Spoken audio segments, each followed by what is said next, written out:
law person, the other is a friend, and he represents the law forum.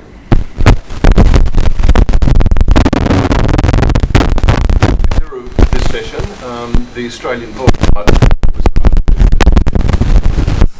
welcome to is the Rosenberg case closed? If so, what does it mean and why won't the right accept it? Well, the Rosenberg case refuses to go away. There's been an enormous number of books that have come out not only in the 50s but in the 70s and the 80s, and this has continued. John Haynes, Harvey Clare and Alexander Vasiliev published Spies with the subtitle The Rise and Fall of the KGB in America. Late last year, this book, Final Verdict by Walter, and many of you may already be familiar with this, Walter and Miriam, and the late Walter Schneer and Miriam Schneer. This came out now 40 years ago, probably more than 40 years ago. They've been working on Invitation to an Inquest, and that appeared in successive editions, 1965, 1973 and 1983. Now, the point in referring to these two books is that the gulf between them is wide, and that's indicative of the resilience of the contested positions on this case.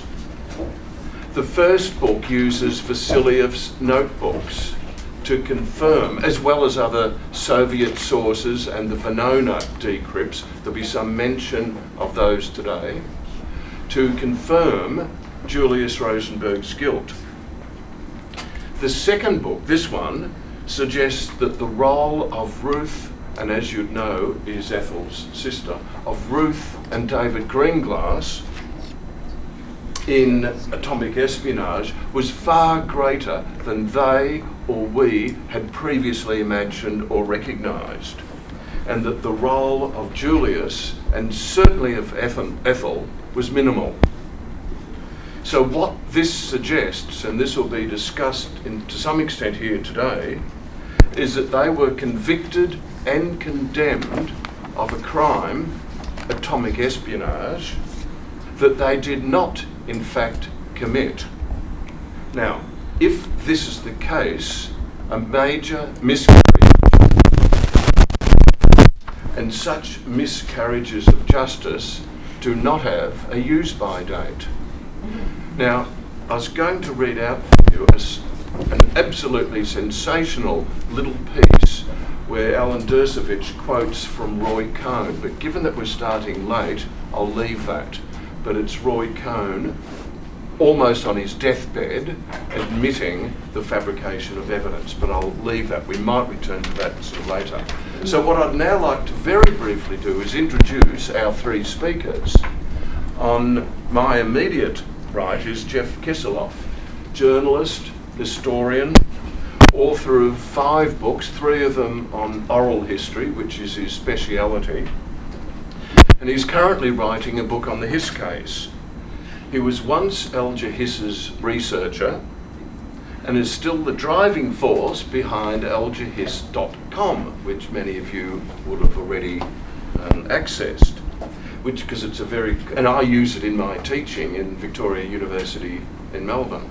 So it's a very comprehensive site on the Hiss case, and it was established approximately 10 years ago with Alger's son Tony.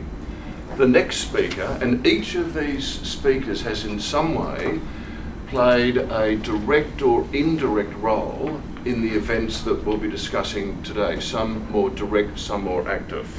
And that second category is certainly the case with Miriam Moscovich, and she's the author of this book, which was also published late last year, Phantom Spies, Phantom Justice. And I have to read out the subtitle because it's quite amazing, because it's a whole cast of the usual suspects. Elizabeth T. Bentley, Harry Gold, Roy Cohn, Irving Sapol, Judge Irving Kaufman, J. Edgar Hoover, and the rehearsal for the Rosenberg trial, or How I Survived McCarthyism. She and Abe Rothman were indicted in 1950 for conspiracy to commit justice. To commit. That would be nice. Would you really know? That's what you call a Freudian slop. So as to, of course, obstruct justice. They were convicted and spent 2 years in a federal penitentiary. So in a sense, we've got a living fossil from a survivor from those years. Now, like the Rosenberg case, I'll be very I'll be very quick on this. Like the Rosenberg case, this had strong overtones of Soviet espionage. 2 government witnesses, Harry Gold, whom we'll hear about today, and Elizabeth Bentley, then called the so-called Spy Queen, who were very soon to testify in the Rosenberg case, testified in this. So in many ways, their trial, Miriam and Abe's, was the harbinger of the Rosenberg trial. Now, Miriam, as I understood, knew Ethel quite well. She met her in prison.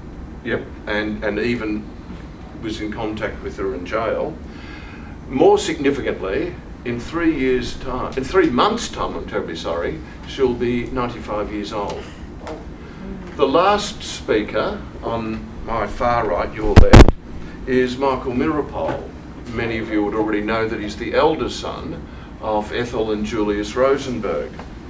He's the co-author with Robbie, his brother, of, it's a wonderful title, it's quite defiant, We Are Your Sons, the legacy of Ethel and Julius Rosenberg, which has gone into 2 editions. And he's also the editor of the Rosenberg Letters, and this full subtitle is A Complete Edition of the Prison Correspondence of Julius and Ethel Rosenberg. And anyone who's read any of that correspondence will be struck by the intensity and the passion, not only in their own innocence, but towards each other and towards their sons. Some of it is incredibly moving correspondence. Now, amongst other activities, Michael is currently a visiting professor of economics and interdisciplinary J College of Criminal Justice at Cooney City University of New York. You can tell I'm from Australia. So without further ado, I want to open this up. It's going to be a conversation between the 3 people here than a sort of a straight didactic show and tell. So I'll hand it over to, I think, Jeff first. Thank you. I'm an oral historian by training, and so it just simply occurred to me, since I was asked to host or run the panel, to run this like I do my regular interviews, which is run it like a conversation, and a nice, relaxing, congenial conversation about, I'll do the best I can, about some horrendous events that took place 60 years ago. Before I start, let me just say, just briefly, what an honor it is to sit here with 2 people who overcame the most awful circumstances. Miriam going to prison for a crime that she didn't commit, having her whole life disrupted. Michael, whose parents were murdered by the US government. Yet both of them went on not only to become real scholars, but to become decent, humane people, devotees to getting justice not only for their cases, but for political justice today. And I'm sure with both Miriam and Michael, the lessons of their parents had a lot to do with making them the fine human beings that they became.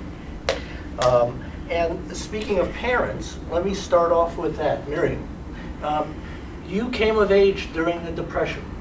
How did that, and you became a political radical. How did the Depression and what you saw in the Depression help form who you became? What did you see? I saw unemployment